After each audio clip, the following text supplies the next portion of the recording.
afterwards. I want to, first of all, before we begin, I want to pay my respects to the great warriors that you lost in Mali. 13 helicopters.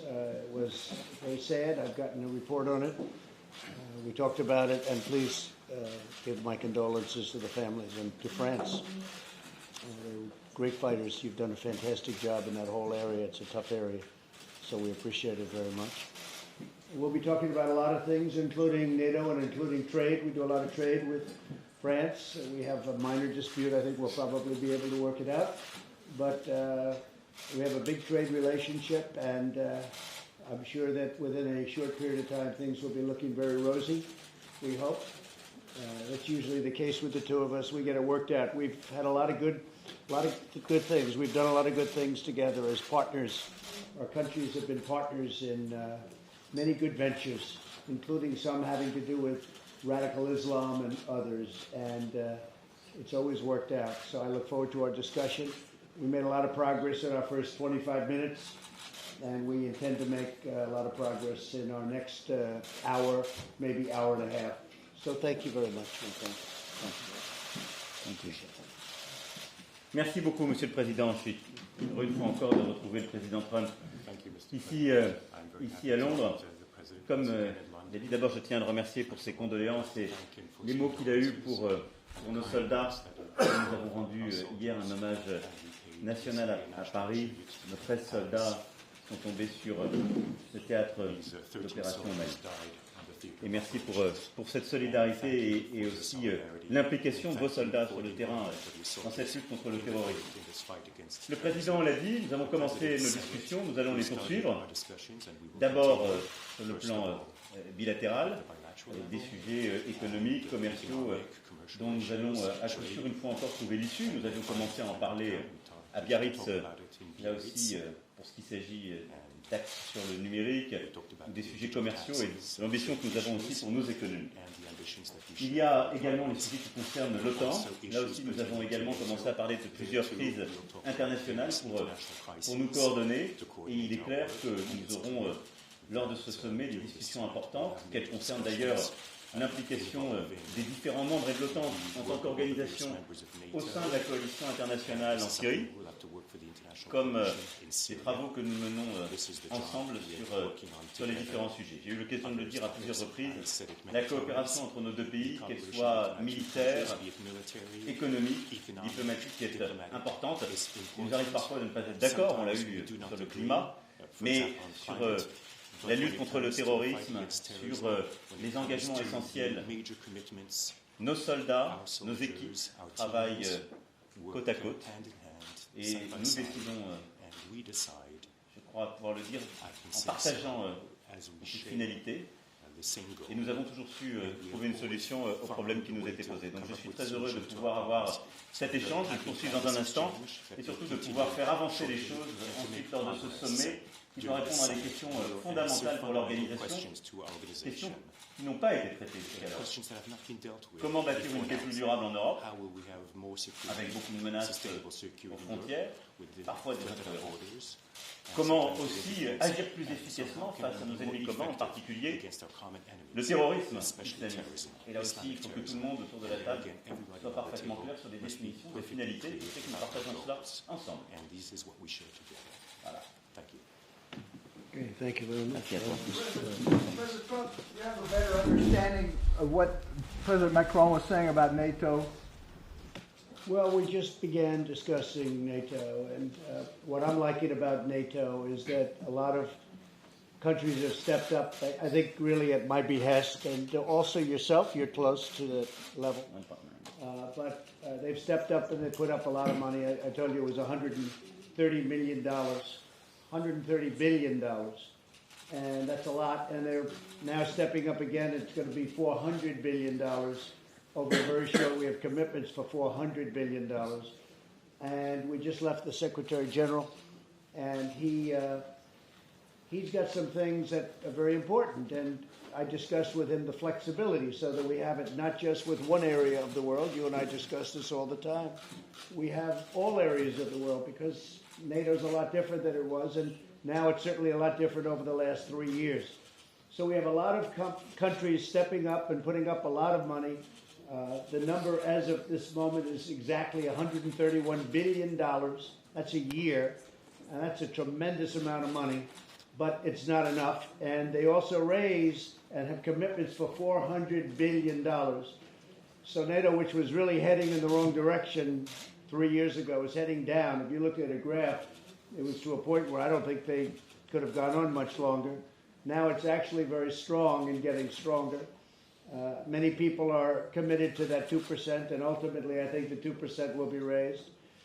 And the President and I think, feel that we need more flexibility, and I think we both agree on that, so that we can use it for other things, not just looking at one specific country. I mean, a lot of people say it was meant to look at originally the Soviet Union, now Russia, but we also have other things to look at, whether it's radical Islamic terrorism, whether it's the tremendous growth of China.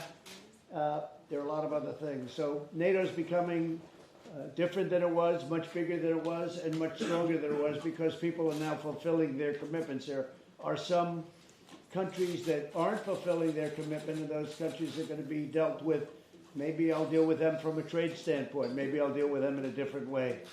I'll work something out where they have to pay. But, you know, we don't want to have people delinquent. I don't think it's fair for us to be involved, including France, by the way, to be involved, and you have countries that aren't paying their way. They, you know, less than 1%. You have a couple that are less than 1%. Not fair. So NATO's made a lot of progress over the last 3 years, and the word flexibility is very important. They're not just looking at one area now, they're looking at the world, and that's very important. To me, it's very important. Please. No, I know that my statements created some reactions and shake a little bit. A lot of people, I do stand by. And I have to say, when you look at what NATO is and should be, first of all, this is a burden we share. And President Trump just reminded you some figures, and the fact that this is perfectly true, that the US overinvested decade after decade, and is number one by far.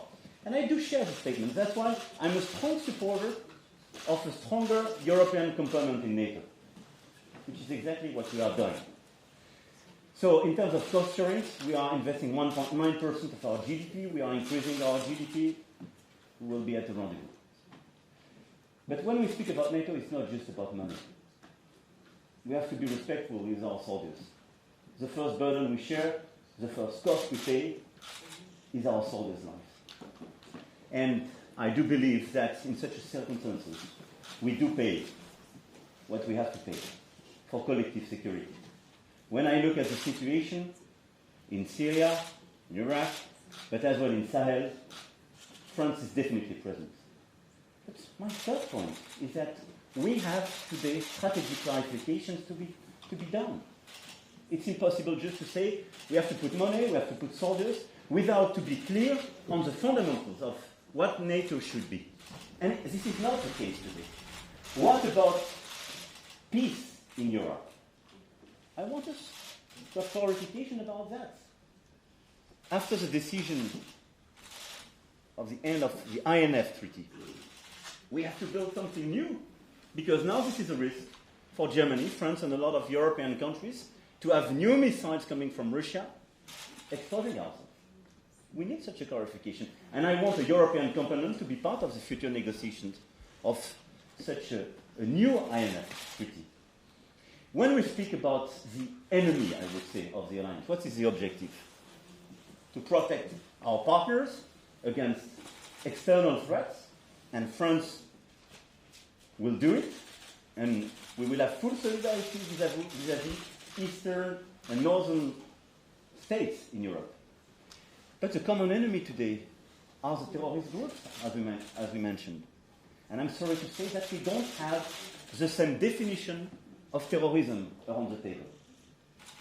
When I look at Turkey, they now are fighting against those who fight with us, who fought with us, shoulder to shoulder against ISIS. And sometimes they work with ISIS proxies. This is an issue, and this is a strategic issue. if we just have discussion about what we pay, and we don't have clear discussions about such a situation, we are not serious. We are not serious for our soldiers, we are not serious for our people. This is the very reason of my statements. I do believe we need strategic clarifications. How to build long-term peace in Europe, who is the enemy today. And let's be clear and work all together on that. I know that we do share exactly the same view. Having less budget exposure of the US means more European investment and more clarity on the European side. I do agree. Being strict and very efficient against terrorist groups means having clear definition of these groups and no ambiguity. I think we do agree. Well, one thing I'd like to say that you've been really doing a great job in Africa, and you've been very much involved there, more than most, and that's been fantastic. I appreciate you saying the United States for decades have been paying really way disproportionately too much for NATO, and you'd have other countries paying far too little that are very directly benefited by it, and by the United States involvement. And we're changing that around somewhat, and it's very important.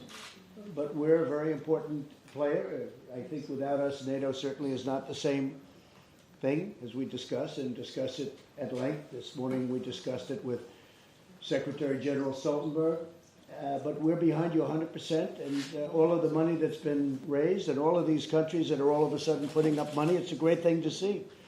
But we do have a great, we really have a different objective, I think, right now. We're looking at a much bigger picture, and that includes, it includes, you mentioned Iraq, but it really includes Iran too. I think that if you look at what's going on in Iran, they have massive riots, they're having protests all over the country, and they're killing a lot of people. Everybody knows that. That's why they turned off their internet system, so nobody can find out. But if the media would go there, and it's, I think, very hard for the media to go there, frankly, right now, but they're killing a lot of people. But NATO has come a long way in 3 years, and it's something that we're very proud of, because we're with them. And NATO serves a fantastic function if everybody's involved. If they're not involved, and I really believe that the president is very much involved and likes the idea of NATO, but he wants it also to be utilized properly. If it's not utilized properly, we all agree, right? That's no good. So we've had a very good discussion. A lot of people, and we're meeting with a lot of countries later, as you know, and they're really stepping up. For the most part, they're all stepping up. We have one or two that aren't, and we'll have to deal with them in a different way. Maybe we, as I said, we'll deal with them on trade. We have a lot of power with respect to trade. They make a fortune with the United States, and then they don't pay their bills. That's no good. But NATO's come a long way in 3 years, and it's become very powerful. I think very powerful. And it's become, I think, a much fairer statement in terms of the United States, because we're able to go down a little bit. We were paying 4 to 4.3% of the largest GDP ever. Nobody's ever had a GDP like we have right now. And nobody's come close. And other people were paying 1%. Some people were paying less than 1% of a very small GDP. It's not fair. And if they get attacked, we protect them. But it's not fair. So a lot of changes have been made. Phil, go ahead. Yeah, Mr. President, what is your message to President Macron about America's tech companies? And what will your process be in determining what additional products from France you might apply tariffs to? Right. Well, we're working on that right now. We have discussed it. I think we'll be able to work something out, I hope. And maybe not. Maybe we'll do it through taxing. You know, we can work it out easily through taxing. But the tech, you know, they're American companies, the tech companies that you're talking about. They're not my favorite people because they're not exactly for me, but that's okay. I don't care. They're American companies. And we want to tax American companies, so that's important. We want to tax them. That's not for somebody else to tax them. And as the president knows, we tax wine and we have other taxes scheduled. But we'd rather not do that. But that's the way it would work. So it's either going to work out or we'll work out some mutually beneficial tax. And the tax will be substantial. And I'm not sure it's going to come to that, but it might. That's not it. Mr. President, has France committed to step up when it comes to taking back foreign fighters in Syria? Well, I haven't asked that to the president today. I have over the period of time. We have a tremendous amount of captured fighters, ISIS fighters, over in Syria. And they're all under lock and key, but many are from France, many are from Germany, many are from UK. They're mostly from Europe. And some of the countries are agreeing. I have not spoken to the president about that. Would you like some nice ISIS fighters? Look, I can give them if to you you. look at the situation, You can take everyone you want. let's be serious. The very large number of fighters you have on the ground are ISIS fighters coming from Syria, from Iraq, and the region.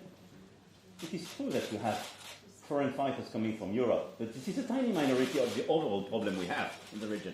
And I think number one priority, because it's not yet finished, is to get rid of ISIS and these terrorist groups.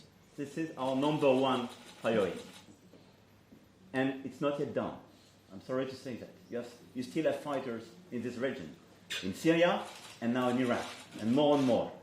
And the whole destabilization of the region makes the situation more difficult to fix the situation against ISIS. Second, some of these foreign fighters are being judged in Iraq because of the deeds precisely they acted in this very region. And we will have a case-by-case approach. We have a humanitarian approach for children, already organized, and we will have a case-by-case approach. But for me, the very first objective in the region is to finish war against ISIS. And don't make any mistake. Your number one problem are not the foreign fighters. This is the ISIS fighters in the region. And you have more and more of these fighters due to the situation today. This is why he's a great politician, because that was one of the greatest non-answers I've ever heard. And that's okay. Because sometimes you can have some temptation from the US side, I don't say about President Trump, but could be the press, to say this is the European responsibility. I'm sorry to say that. We have some of our people, but if you don't look at the reality of the situation, that is number one, not to be ambiguous with these groups. This is why we started to discuss about our relations with Turkey. But I think any ambiguity with Turkey vis-à-vis these groups is detrimental to everybody for the situation on the ground. France has actually taken back some fighters. But we have a lot of fighters. We captured a lot of people. And we have captured 100% of the Caliphate, but you know that means that it's still, they keep going and going. We sent a small contingent in and we wiped out another portion of ISIS. We don't want to happen, to me, what happened with President Obama, where it reformed and then it became stronger than it was in the first place. So we don't want that to happen. And as I said before, we've taken the oil. We have the oil. So we have total control of the oil so that they're not going to be able to use that. They use that oil to really to fuel up their wealth, to fuel up their money. That was their primary source of income.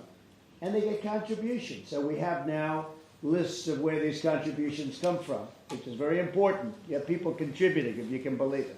Some of these people are wealthy people that make contributions. And we have lists of where. We learned a lot. You know, when we got al-Baghdadi, that was a great get. And when we killed him, we have a lot of information that I'm revealing now for the first time, but we also got a lot of good information. So a lot of things are happening, and France has been very helpful. I have to say that. They've been very, very helpful. Okay? Go ahead. Any other questions, please? Le président américain a eu des propos assez durs à votre rencontre ce matin. Comment abordez-vous ce sommet de l'OTAN et cette réunion?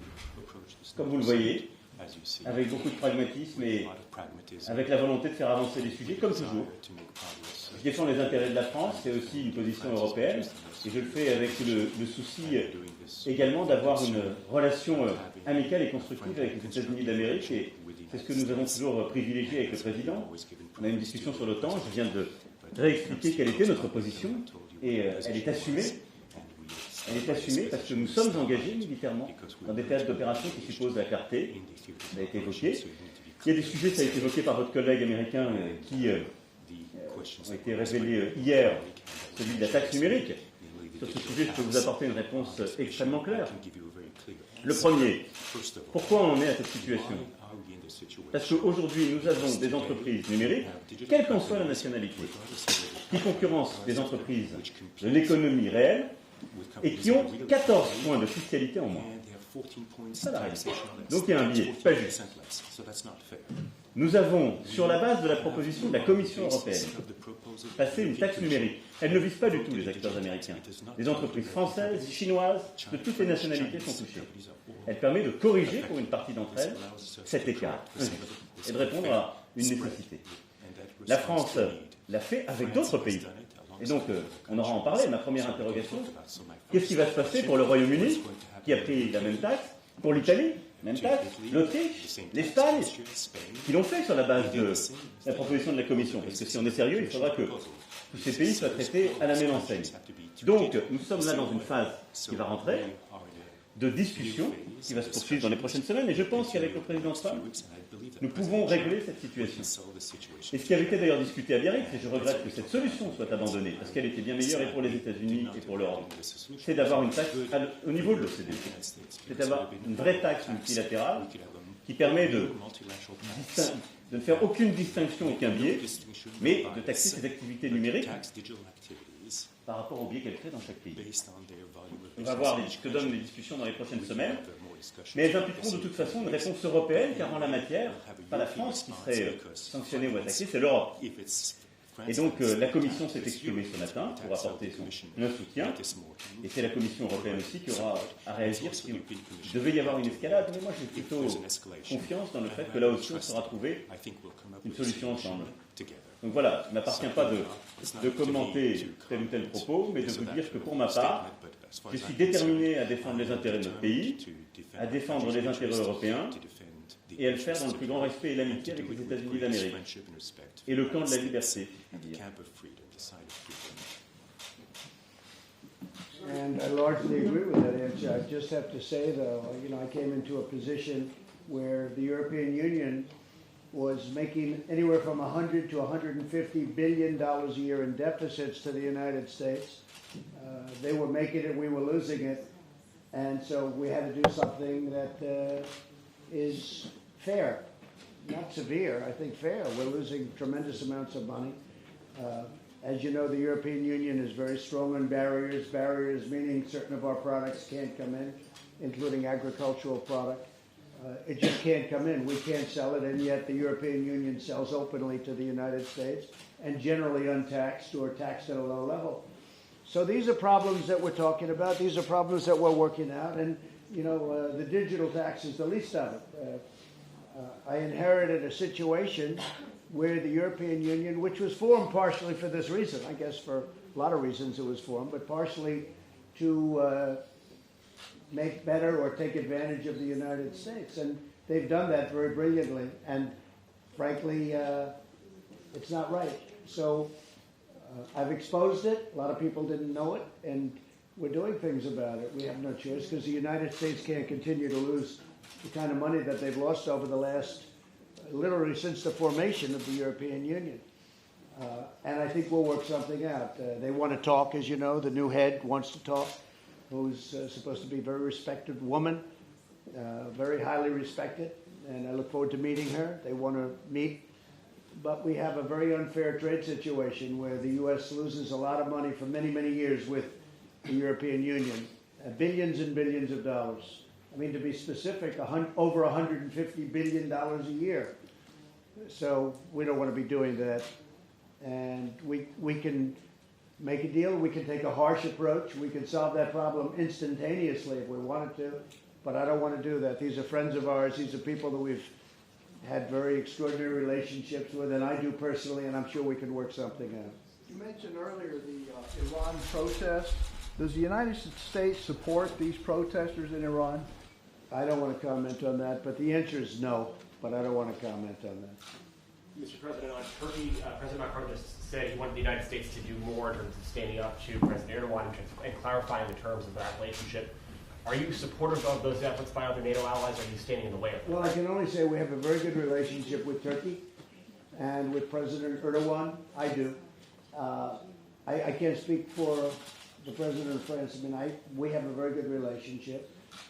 We pulled our soldiers out and we said, you can patrol your own border now. I don't care who you do it with. We're not going to have soldiers patrolling the border that's been fought over for 2,000 years. But we took our soldiers out. We put some of those soldiers around the oil where we've captured the oil and taken the oil. And we have the oil.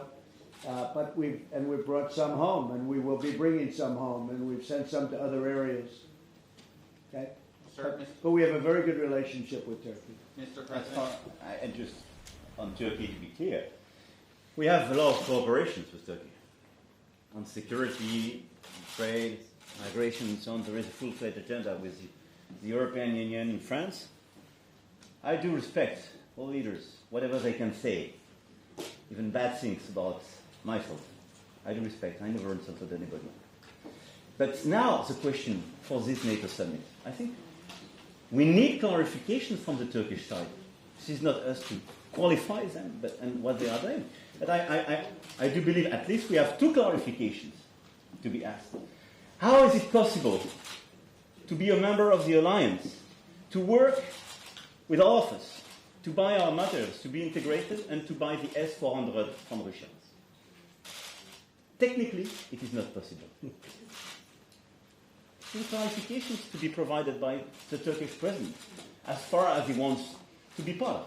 Second, I understand from Turkey that they want to block all the declarations of the summit if we do not agree about their definition of terrorist organization, qualifying YPG and the others as terrorist groups, which is not our definition. These 2 points have to be clarified if they want to be a serious member of the alliance. I think so. Mr. President, this is really why we're having meetings. Those are our points. And we'll be discussing that with the President today. Yes. Mr. President, will you issue sanctions on Turkey over their purchase of the S-400 missile system? We're looking at it now, and we're talking about it now. As you know, Turkey wanted to buy our Patriot system, and the Obama administration wouldn't let them. And they only let them when they were ready to buy another system, which is not the same system. But Turkey, for a long period of time, wanted very much to buy the Patriot system, which is our system, which is what NATO uses, which is a great system, which is the best system. But they wouldn't sell it to Turkey. So, you know, there are two sides of the story. I have to say this. But we will be discussing that with Turkey in a little while. We'll be meeting with Turkey in a little while, and also tomorrow. Bill? But to be clear about this point, and for you to have the full overview, they were discussing with the Europeans on SAMPT, and we accepted to sell the SAMPT to them. So this decision is not due, and 100% explained by the refusal a few years ago of the Americans not to sell the Patriots. It's their own decision, even having a European option totally compliant with NATO. So they decided not to be compliant with NATO themselves. Sir, Mr. President, Prime Minister Johnson, I believe, is organizing some sort of discussion later today about the Syria conflict. Are you going to take part in that and meet with him? And if not, why? Are you talking about Ambassador? Boris Johnson, the Prime Minister. Oh, I thought you meant Woody Johnson. No. I said, boy, he's really risen rapidly. Woody, where is Woody? Is he here? He's not here. This is his house. I can't believe he's not here. Yes, we'll be meeting with Prime Minister Johnson in a little while. I'll be seeing him later on. We're going over to number 10, which is a very exciting place to be, as you know. And we'll be discussing a lot of different things, yes. And one other related question, the London Bridge attack from a few days ago, do you have any comment here, your first day? No, I don't have a comment on the London Bridge attack other than to say that I was very proud of those people that grabbed him and did such a good job between the fire extinguishers and whatever else. It was an amazing job they did, and he was very violent. You could see that. I mean, this was captured very much on tape. I think the way I think they were British citizens. The way they stepped up was incredible. That was really great. So, a terrible thing, terrible attack. A lot of people very badly hurt. I believe 3 or 4 killed. Is it 4 now today? So it's terrible.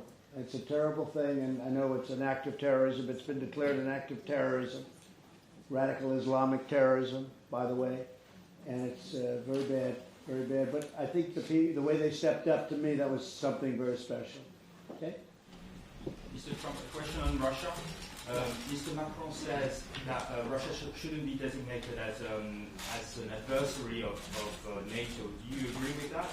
Do you think Russia is the enemy? And Mr. Macron, who is the enemy today? I don't think he does feel that. I think we get along with Russia. I think we can get along with Russia. I think you feel we can get along with Russia. We've discussed that before. But certainly we have to be prepared, whether it's Russia or somebody else, we have to be prepared. But he and I have a pretty similar view on that. I think we feel that we can get along with Russia.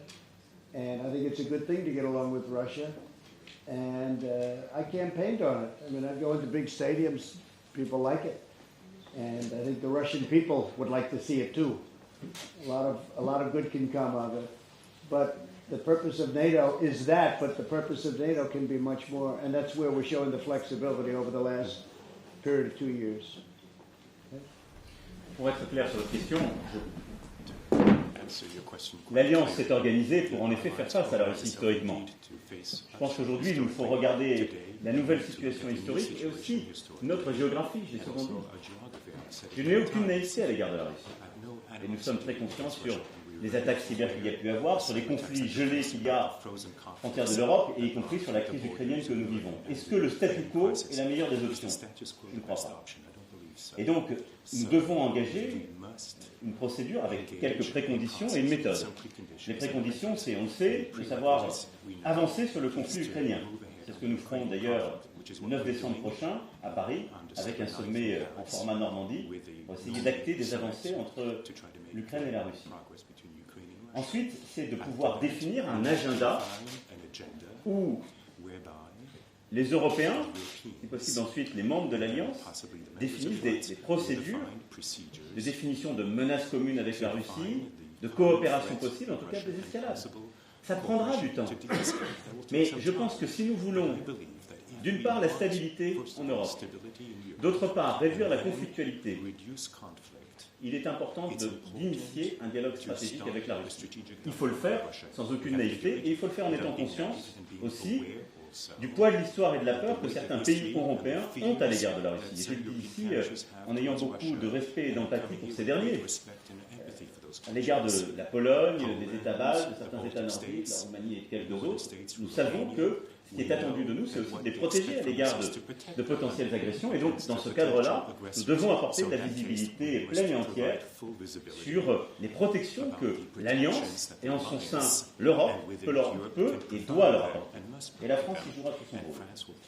Enfin, si je pense qu'il y a un ennemi commun, c'est le terrorisme international, et en particulier le terrorisme islamiste.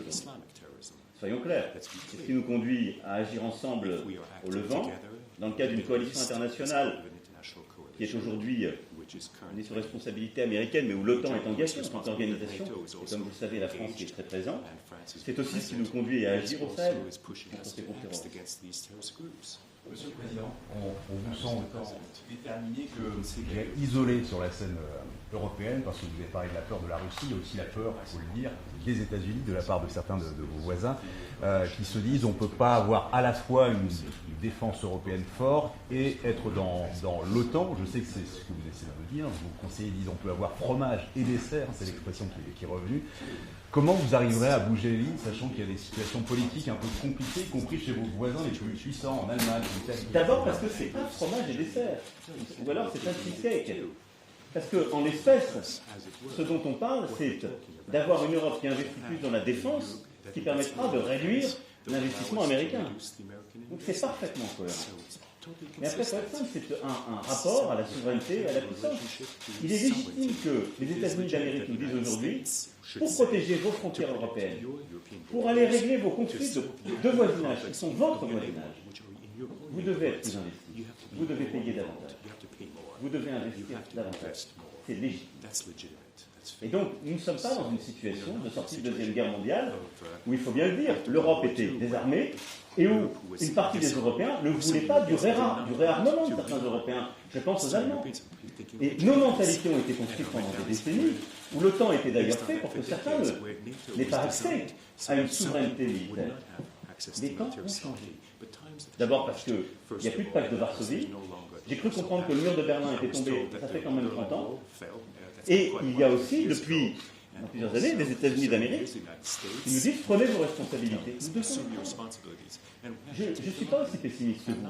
Ces 2 dernières années, on a fait avancer une coopération renforcée, un fonds européen de défense, une initiative européenne d'intervention dont tout le monde nous disait qu'elle était impossible. Maintenant, il y a chaque mois des nouveaux membres. Les 8 membres historiques étaient présents le 14 juillet à Paris. La Grèce nous rejoint, l'Italie nous rejoint, et ça continue. Et donc les choses avancent. Il y a une vraie dynamique. Et elle continuera d'être là, et elle se fera, je dirais, de manière totalement intégrée avec l'OTAN. C'est les ambiguïtés qu'il faut lever à l'égard de certains autres qui ont peur. Ça ne suppose pas de se livrer aux menaces extérieures, de se désarmer. Au contraire, ça veut dire une Europe qui prend ses responsabilités au sein de l'Alliance pour alléger la charge des États-Unis d'Amérique et pour porter sa part de souveraineté.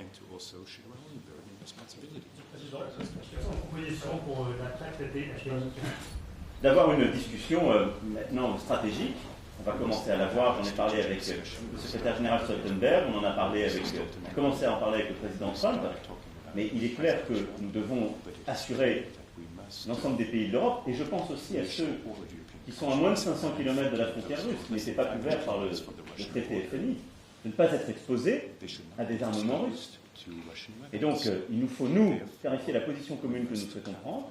Les parties prenantes à un nouveau traité, c'était jusqu'alors un traité bilatéral, je souhaite que l'Europe prenne ses responsabilités, qu'à la France le fera, qui est, comme vous le savez, une puissance dotée, et que nous puissions ensuite, une fois cette coordination faite, engager un nouveau dialogue, un nouveau débat avec les Russes pour répondre à ce problème de sécurité et de désarmement sur notre propre sol.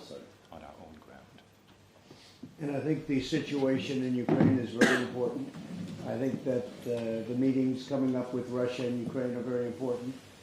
And there's a possibility that some very big progress can be made. It's very important for Ukraine. I think it's very important from the standpoint of Russia also that they work out a treaty, they work out peace, because they've been fighting a long time, too long. And I think there's a really good chance that will happen. Also, with respect to nuclear weapons, I've spoken to President Putin, and I've communicated with him, and he very much wants to, and so do we, work out a treaty of some kind on nuclear weapons. That will probably then include China at some point, and yourselves, by the way, but it'll include China and some other countries. But we intend to see if we can work something out to stop the proliferation, to stop what's happening, because we are making a lot and we are renovating a lot. And frankly, the whole situation with nuclear is not a good situation. We ended the treaty because it wasn't being adhered to by the other side. But they want to make a treaty, and so do we, and I think it would be a great thing. I think it's one of the most important things we can do, frankly. So we're going to be dealing with Russia on a treaty where we really, and we're focused on nuclear and nuclear weapons, missiles, but nuclear weapons, and we think something can be worked out. We think they want to do it. We know they want to do it, and we want to do it also. I spoke to China about it. During one of our trade negotiations, they were extremely excited about getting involved in that. So some very good things can happen with respect to that. I think it's very important. The whole nuclear situation, very, very important.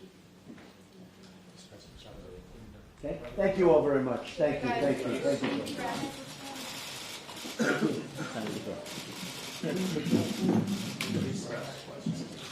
Good job. Thank you guys. Thank you. Such nice people. Look at them.